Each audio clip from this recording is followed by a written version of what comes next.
Students, हमने पढ़ा average velocity, root mean square velocity, और अब हम देखेंगे मोस्ट प्रोबेबल वेलोसिटी या प्रायिकतम वेग।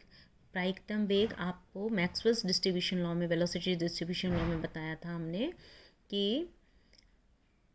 किसी भी गैस सैंपल में मैक्सिमम नंबर ऑफ मॉलिक्यूल्स जिस वेलोसिटी से मूव करते हैं वो मोस्ट प्रोबेबल वेलोसिटी कहलाती है। अधिकतम अणुओं के एक समान वेग को प्रायिकतम वेग बोलते हैं। जितने भी अणु हैं किसी गैस सैंपल के, उनमें अधिकतम अणुओं के पास जो वेग रहता है वो वेग कहलाता है प्रायिकतम वेग या most probable velocity. And this can be calculated by differentiating Maxwell's equation of molecular velocities. आपको पता है मैक्सवेल्स इक्वेशन थी 1/n dN/dc। ये n इधर था, dc लास्ट में था, आपको ध्यान हो तो इसको हम इधर ले आए, इज इक्वल टू 4π। n यहाँ था तो इधर आएगा तो ये नीचे आ जाएगा 4π m/2πRT raise to power 3/2 c² e raise to power -mc² 2RT into DC था, DC यहाँ ले आए है ना। तो ये मैक्सवेल्स वेलोसिटी डिस्ट्रीब्यूशन लॉ के अकॉर्डिंग इनकी मैक्सवेल की इक्वेशन थी रिगार्डिंग मॉलिक्यूलर वेलोसिटीज़। अगर इस इक्वेशन को हम डिफ्रेंशिएट कर दें, differentiating the equation with respect to C, velocity के रिस्पेक्ट में अगर हम इसको डिफ्रेंशिएट कर दें मॉलिक्यूलर वेलोसिटी सी के रिस्पेक्ट में, और उसके बाद इसमें जो मैक्सिमम कंडीशन होती है उसको अप्लाई करें, that is equating the result to zero. Maximum condition मतलब जो भी इक्वेशन है उसको हम इक्वेट, ज़ीरो जो रिज़ल्ट आएगा उसको हम ज़ीरो से इक्वेट करके चले, मैक्सिमम मिनिमम जो कंडीशन होती है उसके अकॉर्डिंग। तो फर्स्ट ऑफ ऑल हमारे पास ये मैथमेटिकल इक्वेशन है वेलोसिटीज़ के संदर्भ में, इसको हम डिफ्रेंशिएट करेंगे with respect to C,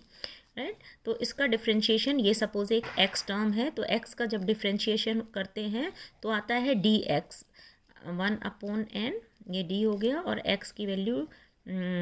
n/dc ये हो गया, और c के रिस्पेक्ट में कर रहे हैं अपॉन dc, dx/dc जिसके रिस्पेक्ट में करते हैं वो डिफ्रेंशिएशन ये हो गया, दैट इज़ इक्वल टू 4π, ये कांस्टेंट वैल्यू है 4π m/2πRT रेज टू पावर 3/2, ये कांस्टेंट वैल्यू हो गई। अब हमारे पास ये दो टर्म है, सपोज़ ये x टर्म है, ये y टर्म है, x एंड y, तो इनको हम डिफ्रेंशिएट करेंगे। तो रूल क्या है इसका डिफ्रेंशिएशन का, कि जो फर्स्ट है उसको हम इंटीग्रेट करें। तो फर्स्ट टर्म ये है, इसको, इसका इंटीग्रेशन होता है, एक्स का इंटीग्रेशन क्या हो जाएगा, x होता है तो इसका इसका इंटीग्रेशन होता है 2x, तो इसका हो जाएगा 2c, ठीक है, फर्स्ट का इंटीग्रेशन। और सेकंड जो टर्म है ये एज इट इज़ आएगा, e raise to power -mc² 2RT, ये एज इट इज़ आ गया हमारे पास, प्लस जो है first term as it is आ जाएगा c², और सेकंड टर्म को हम इंटीग्रेट करेंगे। तो ये आपको पता है कि फॉर्मूला है e -mx², इसको जब हम इंटीग्रेट करते हैं तो आता है e -mx² इंटू 2mx, इस तरह से मिलता है। तो इसको अगर हम एक m टर्म मान लें तो क्या आ जाएगा, पहले तो e raise to power -mc² 2RT, ठीक है, इंटू ये माइनस साइन है इसके आगे, तो -2mx है ना, तो 2m, ये कैपिटल M है हमारे पास, है ना, और c/2RT एज इट इज़, है ना, m/2RT तो हमारे पास है ही, और 2c, ये cx की जगह c आ गया हमारा, तो ये टर्म एक हो गई, ठीक है। तो फर्स्ट का integration, second as it is, plus first as it is and integration of second. तो ये आ गया हमारे पास इक्वेशन। अब हम इसको अगर ये मान के चलें कि ये मैक्सिमम जो है वो टेंड्स टू ज़ीरो, या यूँ कहें कि उस टाइम पर जबकि हम वेलोसिटी को मोस्ट प्रोबेबल वेलोसिटी माने, सी को मोस्ट प्रोबेबल वेलोसिटी माने, तो क्या हो जाएगा, या इसमें से एक जो टर्म है वो कॉमन हम पहले ले सकते हैं, d1/n dn/dc divided by dc, this is equal to 4πm/2πRT raise to power 3/2। अब देखिए ये जो दो टर्म है, इन दोनों में से जो कॉमन है वो हम ले लेते हैं बाहर कॉमन टर्म, और ये कॉमन क्या है, e raise to power mc²/2RT, और c दोनों में प्लस के, इधर भी c है यहाँ भी c है और ये सारा कॉमन है, तो क्या आ जाएगा, e raise to power -mc²/2RT, ये कॉमन आ गया दोनों में से, इसमें भी और इसमें भी। तो क्या बचा इसमें, C इज़ ऑल्सो कॉमन। देखिए यहाँ भी C है, ये c² है, तो इसमें से C भी हम कॉमन ले सकते हैं। तो यहाँ क्या बचा, 2+, ये सारा तो कॉमन आ गया, दिस इज C, ये कॉमन चला गया C, और ये वाला C, तो c² हो जाएगा, means this will B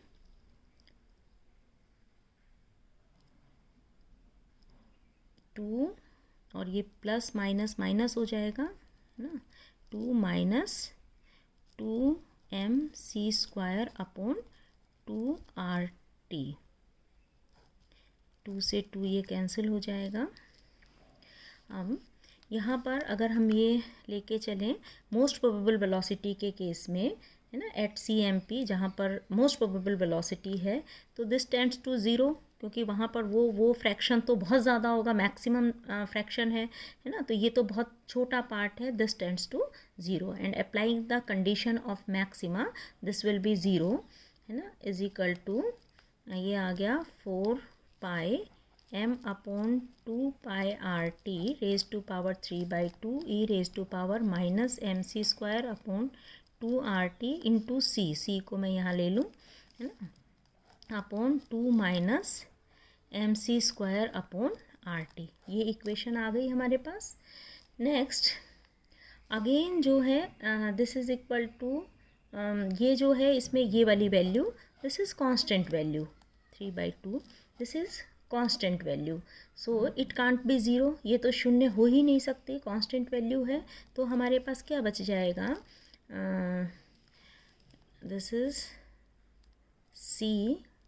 into e raise to power -mc²/2RT, and this is 2 - mc²/RT,